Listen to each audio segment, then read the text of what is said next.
Hey besties, wanted to hop in here before we get to the VOD review and let you know that I actually filmed this with my good friends over at Wrong Tree Esports. Their channel will be linked in the description and in the pinned comment if I can remember. And we also filmed a VOD review of the same matchup, but with Zetterburn dominating the matchup, over on their channel. So if that's something you want to check out after we're done here, go check it out. I'm a big fan of theirs, and I'd love to see you guys give them some love. Let's get over to the VOD review though. So this set is against Wood and Maya, the Orcane player. Um, and we're starting here on Julesville, which is interesting because I've seen Orcane's like ban Julesville a good bit against Zetterburn in this matchup. And I mean, why do you think that is? I tend to think it's a pretty neutral stage, all things considered. I do agree, but I think that Zetter can kind of like corner you pretty easily, and if you don't have that platform to escape to, it can be a bit of a problem. I also like Julesville, however, we're seeing it kind of go the other way here, where I feel like Maya looks a little bit more comfortable in their neutral here. Like, even if we just like look at their movement here.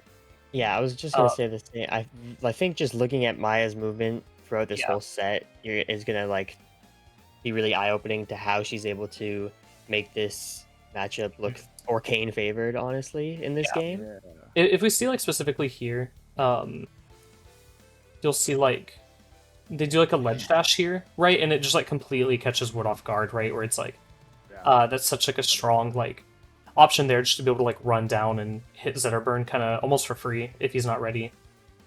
Yeah, I think it's important to point out early, it really looks like Maya is positioning herself to make Zetterburn uncomfortable rather than to just straight up hit the Zetterburn at like, times. I think a good spot where we can see that is like here, where you see like Maya doesn't like fully like see like they take that step back, you know. It's not like a full commitment on aggressiveness, but it's like, okay, like if you are going to throw out a move, you are not going to hit me and then I'll get the punish. However, Zetterburn also does both that. sweet spot. That's crazy. It's kind of silly. Orcane's like really bad in disadvantage here, so goes super deep for that. One of the benefits is like you can just go so deep as Orcane. Yeah, because of the puddle. You just teleport back, so you get to save state. Yeah, I also think like we can even go back. This is like a really good example where it's like we see Maya like they take the jump here, right? So it's like now Zetterburn is very limited and they can just get the free ledge hog, you know. Not really a lot that you can do about that. There's really nothing. Yeah, there's such a threat if you can't like down B flip to the wall because either you're too low or you're getting nared again. Yeah, exactly. Both of those kind of suck. I feel like if you're Wood there, you just have to hope like no ledge hog comes out. You know, what we see a lot of Maya doing is those like small back steps after she already like starts a punish. Sometimes she tries to do a moonwalk. Sometimes just to retreat to just wait out, see what Wood wants to do, and then be ready to punish it with like something like a back air. A little bit of disjoint that can make a big difference. Yeah, we see that like same like we wait for the jump here, you know, call it out, and now you get like another punish because of that like soft forward air. And the stall there with the fair, super I mean, nice. that's what I was talking about, where Wood does the up special way too close to stage, where you're just so vulnerable, and Maya just takes advantage and cleans it up. I even feel like then though it's like you've already burned your jump as Wood, so it's like there's like your options are really limited. Yeah, you got to do some crazy stuff. No, for sure. Which is unfortunate, but that's kind of how it happens. I will say that side B is something that we see a lot from Maya. I don't remember if she pressed it a lot during this set, but like whenever I see like an Orcane side B like in a bracket, I'm like, is that Maya? Like, you know, she's a player I've seen really try to make some use out of that. And I don't think it ever really paid off in this set, but I love that she just keeps going for it. No, for sure. Because I think like there's not really a risk to it. You just get some extra distance off stage, and then you know, if you don't have puddle, but that's okay. And then puddle there. I mean, we can break down that edge guard. I'm not sure beautiful. How intentional this ledge guard was. Like even in the moment, whenever it was happening, right? Because they go really low. Like I wonder if they were Wood to recover low because they've recovered high so many times. What are y'all's thoughts on that? Regardless of intention, the reality of the situation is the wall. She covers wall with a forward air and covers high with the puddle, and it's just like, what does Wood do? He has to go straight directly onto stage. And even then, like if Wood had not reacted to like her using that forward air, which that was like a really low window for him to be able to react, right? Yeah. I feel like it's like she would just like neutral air him, if he was like assuming like, okay, there's no forward air here, I mean, when you run it back, could Wood have not just gone straight to ledge there? I think he could have. It looked like it. There's the risk of like Maya just like jumping and then using Nair and then putting him in the same ledge guard spot as all the past dogs. Yeah, so just want to go high to get back to stage, get the footing again. I feel like we don't see this forward air come out until it's like too late for Wood to make like any notable adjustments, which is definitely a bummer. So unfortunate for sure. I see. Let's see what the bans were here. On top of the edge guards. So we're gonna see Hodojo and Rockwall get banned. Wait, those were okay. Yeah, the same bands. Yeah, those were the same bands that Alkali banned. So maybe I'm on something whenever I was saying that he might have wanted to ban another stage. I might be trolling a little bit. I do think that this stage is really scary to take Zetterburn too, but I think that if you're finding ledge guarding to be successful for you, it's not bad. Yeah, right? I mean, Zetterburn gets like a few more options, but Maya is pretty confident in being able to react to whatever Wood wants to do. Yes, yeah, for sure. And even there, she retreats to get the puddle down. Doesn't quite go far enough, but it's like her trying to play reactively after getting Wood in a like bad position. Yeah. I will say also, like, we're seeing Maya settle for like shorter combos in order to get like better positioning, right? Yeah. This is one of the sicker Orcane conversions I've seen. Double coughing baby into coughing baby. Yeah. I will say she actually looks for those kind of often, the sour back air F tilt. It might be something I might try and look for myself. Yeah, I also think like if you're an Orcane player, you can also take note of how they use like not a full, like that wasn't the full distance they could have gone, like predicting that like, okay, I'm gonna like threaten them so they have to burn an air dodge here, right? And they just lose that resource. So I feel like we kind of talked about that in our other set, which is on y'all's channel, but it's like just like threatening moves to cover space to like be like, okay, you have to use a resource here even though I'm not intending to hit you, right? That's always really good. Like that jump that got taken by the up tilt. Wood was like, I don't want to be landing on top of you right now. It's a bad spot to be landing on top of the fish. Yeah, it's really hard to land on top And then that was so clean. Like I could watch that a million times. Honestly, right? Also, we do see here like the weight on the puddle, right? Which I think is really interesting because then it threatens Zetterburn, where it's like, okay, you've rolled away, and now what? Like there's still a puddle between us. It's still threatening you. Yeah, it's kind of like a wall, a pit of fire that a pit of water rather. Yeah, he has to traverse. Yeah, which I think is pretty interesting. We do see that confirmed there. I feel like if you are Wood here, you're just looking to like even up the set. What we see here is like. Obviously Wood gets that kill, but then Maya takes like such like patient, like see how like they're like stepping away a little bit, right? Like it's like I don't have to get a big like advantage state, right? As long as I don't let you hit me. And it's not really like camping or anything, it's just like playing so safe, Yeah, it's not camping, it's also not like relying too heavily on the actual defensive options like shielding or even forehugging. It's just using Orcane's like slippery movement to just stay clear of whatever Zetterburn tries to do, and then there's another sour back air into F tilt with the puddle to confirm things. So good, cool. Every edge guard has been so sick and so unique and so effective. I love it. I feel like it really shows that Maya knows the full kit as well, where it's like they knew that droplet would connect, and you don't even see them like move off stage to try to cover anything else. They played like we can go back a little bit, but like here like they don't really even chase like Zetter like deep off stage or anything like that. Like I know what you mean. Like it's like they were ready to cover something, but they didn't overcommit at all, which I think that patience is really important at this level of gameplay. When Zetter's that far out, she knows that there's only so much that he can do, and she has the time to just wait. I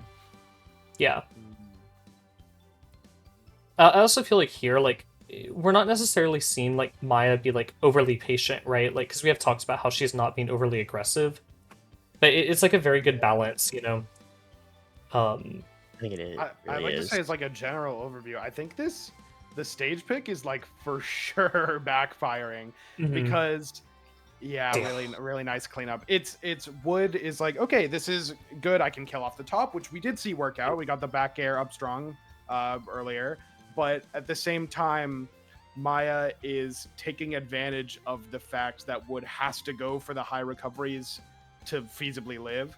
Yeah. Because there's no wall right under the ledge, so Yeah. it just like you can't like flip to it and then do some mix up where you come back with another like B reverse down special with the Zetterburn or something. It's just like, yeah, like look at that, you fall so far, and by then like you're like, just yeah, getting punished. You're just getting punished. I do So think nice. that this is like a good example of like having to assess like what's going on in the matchup after you've lost game one, instead of like, okay, like I know that I like Harbor, right? So I'm gonna take my opponent to Harbor. It's like, I'm getting like ledge guarded really hard, right? So maybe I should avoid stages where that could become more of a problem, right? Yeah, and it definitely becomes more of a problem on the stage. For sure, yeah. And we even do see Maya just kill off the top here, turning the stage's advantages for Wood against him. So super Very interesting nice. set. Very solid game. I'm curious what stages get banned here because of that. Man, yeah. We actually go back, little spoilers, go back to the same Yeah. stage pick. I remember Wood, like, in every set we watched of this, basically every set I think Wood played this stage. Sometimes he picked it, sometimes it got picked. Yeah. And it ended up just being looking pretty comfortable basically until Maya came along. Yeah. If I remember too, like Wood's conversions on that higher platform were very, very clean.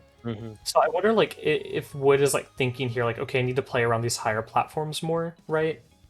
Should we just replay that punish? It wasn't like that crazy from Maya, but it was so nice between all the platforms. How does she jump between like the middle and right platform? That is, Orca's got hops.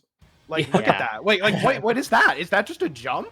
I guess it's just a full hop. It looks. There's no, it's not a full hop. No, it's not a full hop. It's a short hop. Orcane's short hop just does that? Yeah, she got a little dash, and then you see a dash start. Yeah. It's giving shades of like a. What was the tech called in Rivals 1 where you like run off the platform and then jump? Flat boosting? Yeah, that's. I was literally looking. I was like, wait, but that's not really. You know, you got a double jump for a flat boost. Yeah, and there's no double jump ring. It's just wow, wow. I feel like it's another example of really knowing your character's like movement capabilities. Yeah. I wouldn't even go for that. It could also just be because Orcane's long. Like it looks like her jump. I don't want to delve too deep into this, but it looks like her jump, like half of her is already off, and then like each needs half of her to land. I don't know. It's something fishy is going on. I'll say that. I will just say that much. You can go. And that edge guard, like I'm telling you, all these edge guards are so unique and so cool. Like, run that back. The puddle, the droplet snipe, it forces like you have no other, because the wall is so far in, you can't do any down special to the wall to like try to mix up your recovery. So you have to do this bad up special that just is, or not bad, but like it's punishable. Yeah. Like you can't do anything else, and Maya knows it. I will say one thing I noticed here as well. Right here, at this spot, we see Maya get this little confirm, and then we're gonna see her wave dash on the platform so that Wood can't do a jump aerial there. Because if Maya had stayed like towards the side of the platform, Wood could have definitely come off ledge being aggressive. Yeah. I know what you mean. I feel like Maya kind of was like, okay, like I'm gonna move out of the way, like you can't do anything here. And then she got her like big confirm, you know. Yeah, the corner yourself mix up. I love it actually. I do that quite a bit. Where my opponent's on ledge, and if I know they want a ledge dash, I'll put myself on ledge. And like then get the invincibility and hit them. Yeah. So I definitely feel like it's strong. It doesn't work out for me very often, but I love it whenever other people do it, you know. But we can go back and watch this segment really fast. Make sure we're not missing anything. Yeah, that's just so clean. I feel like if Maya was even like a few frames late there, the move would have traded like negatively for her, you know? Yeah. This was a pretty good answer back. Wood though. I will say, we're seeing Wood on these platforms, which he's like very comfortable with. And we see him using those shines too, which using shines like this here that Wood did is like really, really good because it kind of tells Maya like, okay, like if you do click one of those movement options that you'd love to click, get off me. Yeah, like I feel like those shines are kind of the answer to this matchup if you do see someone like Maya like moving around so much, because it's like, Here we see like Maya get hit there, and then we're gonna see another shine here, which would prevent Maya from doing any movement option, right? Like if Maya had done like a wave dash or something like that, right? You would have just been hit, and then that hit can confirm into all of Wood's fun stuff. At that point, Wood's like pretty in control of the tempo. It's not like a totally neutral situation. I mean, this is even in kind of his advantage state. No, yeah. Yeah. And I think that's when it's like really good because Maya can't just fully get comfortable and play her movement game because like you're right there in her face. So the small mistakes or even just catching like her trying to dash away, like you're saying, is really, really good. Yeah, I feel like that's definitely something that I wish that I would have seen more from Wood in this matchup, where it's like just covering movement the same way that Maya does, since Maya is like taking advantage of Orcane's crazy movement. I really like this forward throw here into the bubbles. Yeah. And like knowing like because of where the puddle is placed, like Wood doesn't have like it's not like he's going to be able to like roll away, and then if he rolls in, then Maya can cover that, you know? Yeah. I mean, here's the thing: is like usually you'll do like a down throw for the tech chase, but down throw is just I think objectively worse for the tech chase in that situation because of how much stage Wood would have to work with. Yeah. So the forward throw corners him like a lot more. I will say it's better, even if the puddle isn't there. I think it's way better. There's not a lot of Orcanes besides Marlin that I see get such high value out of the down throw, so I think it is smart, definitely, to use this forward here, and just say like, okay, like I know where my puddle is, right? Like, you're gonna go land on it. I'll get some chip damage and then pressure you. Yeah, in the corner, and the puddle, if it connects, the bubbles will just kind of keep you locked in place, give you plenty of time to get over there. I'm so shocked that this advantage state here is like so clean, where it's like it's just Maya threatening where Wood wants to go, not necessarily aiming to hit Wood. Yeah. Where we see like these up tilts here, where it's like, okay, like if you do want to move towards me, like I know that they're whiffing, but it's like you cannot move towards me anymore, so you have to find somewhere else to go, and then Maya covers that. They're just so fast with the puddle and the side B, and then immediately go threaten off stage as well. Yeah. I feel like, and like if I'm Wood, I'm getting blown up here, you know? I'm very surprised. Oh, yeah. But really clean recovery here from Wood so far. Yeah, makes it happen. Yeah, honestly. I feel like we're definitely seeing those adaptations from the other game. He's willing to go a lot lower earlier. That's... oh my god. What a call out. Yeah. What's she even calling out there? Let's see. Let's run it back a little bit. But yeah, like even like these like soft like forward airs, right? To like not like fly right at Wood, but still force Wood to like move away in case she does. You know what I think it is? I think Wood realizes I think Maya knows that Wood realizes he has to move because he's standing on top of puddle in the corner. And so that up strong is very safe because Wood is either running into it like we see here or retreating back to the platform, in which case I think the up strong might be safe anyway. Yeah. So yeah, that is really good positional awareness. No, for sure. I do think that's something that Maya's had like the upper hand on the whole set, where it's like once Wood does get a combo, like as we see here, like Wood's getting like huge percent. You're going from like 20% as Maya to 70 here in this string, right? Which is like crazy.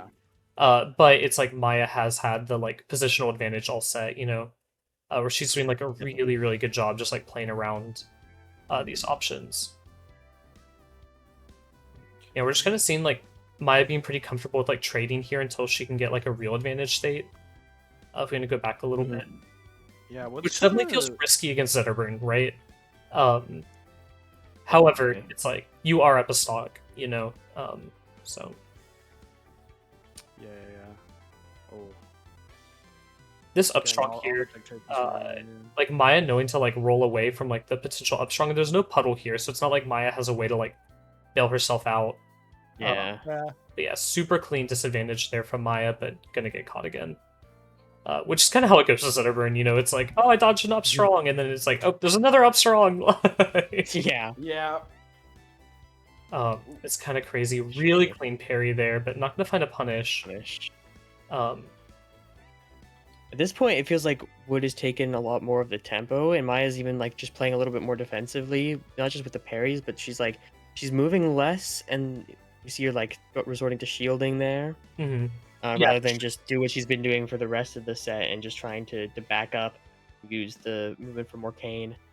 I feel like the adaptation here, right, is that Maya's realizing, like, okay, like, Wood is becoming more confident in the set. Like, at this point, like, if I'm Wood, I'm probably thinking, like, okay, I probably need, like, one really good advantage state, right? So Wood's kind of doing whatever he can to open that up. So I think that's where Maya sees a success in, like, doing things like holding shield instead of wave dashing back, because Wood's able to, like, overextend here, you know? Or he's looking to overextend. Yeah, Wood's very much swinging at this point, which is why we've seen multiple successful parries. From Maya, it's like because Wood's down 0-2 at this point, like has to win twice on the counter pick. Definitely just wants to swing and get on the board. And I think all his stock conversions in this game in particular have come from him swinging and applying more pressure to Maya to catch her out, like we were talking about earlier. You're right. Yeah. I feel like if you are Wood here, that's not even like a bad idea, but like to I extend a bit because you don't really have a whole lot else to do. But as we see, like Maya using these droplets here just to really limit his movement, and call out whenever he does make a mistake. Putting those droplets there at ledge is like really good too. Like as we see right here. I went a bit too far back, my bad. But I think this is like uniquely really strong because it tells Zetterburn like, okay, like you cannot get up and try to hit me, right? Like you have to get in as well. And then yeah, she finds that punish there. Where it's like, what can you even do if you are Wood in that spot, you know? Like you like get up shield, but then you're like being pressured by something like grab, you know? So and that back air is gonna be safe on this shield. Yeah. Yeah, the timing looked good too. Mm-hmm. So it's just kind of GG's off the ledge trap. Yeah, we definitely saw Wood find his footing in that last game a little bit, but Maya was just when she was in control, she looked so comfortable in what she's doing and is so willing to like give up just a little bit of space to get a better punish onto Wood, and I think that really was her strength throughout the whole set. Yeah, I feel like even like here, like we just saw Wood like landing some like pretty solid hits, but even like at the start of this like match, you know, like you see Maya playing like so much better, like well, I skipped, so not a great example, but like you see here, like it's just like she's kind of like forcing Wood back, you know, and then towards that last stock, we see Wood kind of come back and say like, but even like in spots like this, we see Wood kind of say like, okay, like I'm not gonna get pushed back anymore, like I'm gonna start holding forward as well, you know, like it doesn't matter if I give up a little bit of the stage, right? Like I can kind of take a little bit more control in the matchup. But I feel like it was just a little bit too late for that realization, you know. Too late. I will say, like towards the end of this match, like it's not like that Wood was getting just like destroyed here, right? Like he definitely did show signs of life. Like I think it's really cool to see adaptations like this come out of a player, even if it is too late. Just to be able to kind of tell what they're thinking about a little bit here, you know. But I'm just about to go ahead and wrap us up, unless you guys have any other notes. That was everything I wanted to say. Sweet. I'm just trying to think, because I think the biggest like interaction that I saw get value in the previous set we watched was Human Lime down tilting the ledge, and Wood didn't feel like he had a lot of opportunities to let that happen. Agree with that. And I want to say part of it is 2 out of the 3 games being on this non-traditional stage means that Orcane kind of has to recover in a different way anyways, right? So it's but I think one of the bigger takeaways, I think we can agree that this stage, like this is a comfort pick for Wood, loves playing on this stage all tournament, but kind of was his downfall in these last 2 games. Based on purely like the edge guards and the lack of wall, you know, to go to. I think Maya was super ready for it. As we saw in the last set where Human Lime was like ledge trapping so well, right? Like as you did point out, like this stage is not ledge trappable is easily, right? Because you do have more mix-ups as the person recovering. Yeah, you can go under. So yeah, I definitely do agree. I do wonder what it would have looked like if Wood had like been able to apply that a little bit more. So yeah, definitely ledge trapping is something that could have definitely changed up the matchup a lot in Wood's favor. But I think that just about play again. Yeah, that just about wraps us up. I believe for this VOD. Do you guys want to tell the audience where they can find you guys? Yes. We are Wrong Tree Esports. I assume there's going to be a link in the description. We did another VOD review of this exact same matchup with 2 different players. It was Human Lime versus Alkali. And you should go check it out because it's a dope set, and it's always good vibes. We got some other views from older games or older matches of rivals on the channel as well, and we're gonna be making more, I swear. Yeah, looking forward to it. That's also like a lot different tempoed, because the Zetter player is kind of the control. So if you're looking for the same matchup, just at like a different point of view, I think that one's a really good watch. For sure. 100%. All the Zetterburn players, I know you struggle with this matchup. No one's comfortable with this matchup. Go check out this video. Go check out the video and figure it out. And we'll see you guys over there. Bye for now. Yeah, bye. Hey yo, I just wanted to hop in here at the end and say thanks tons for watching. I'll have more content like this coming up in the future if y'all are into it, but if not, that's all good. I also have some more advanced guides coming out this week and in the upcoming weeks throughout June, leading up to APS's launch, so I hope to see you guys all there. Bye for now though, and thanks for watching.